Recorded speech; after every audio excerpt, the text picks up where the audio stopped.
Welcome to the Banker Lamp. Please enjoy the video. In this video, I will explain how to replace the rear side marker light on your Lexus RX 350.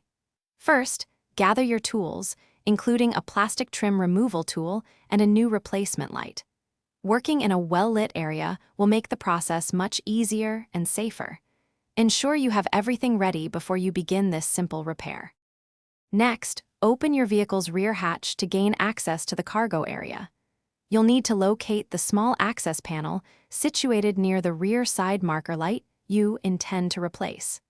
Using your plastic trim removal tool, gently pry off this panel to expose the light assembly from the inside. Now, carefully disconnect the electrical connector from the back of the light assembly. There might be one or two small retaining fasteners. Unscrew these if present. Once disconnected and unsecured, gently push or pry the old side marker light out from its housing, working from the inside of the bumper.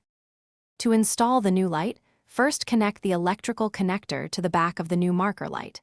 Then, carefully insert the new light into its housing, ensuring it snaps or screws securely into place. Finally, replace the interior access panel and test your new light to confirm it's working correctly. Thanks for watching. If this was helpful, leave a like and consider subscribing. See you next time.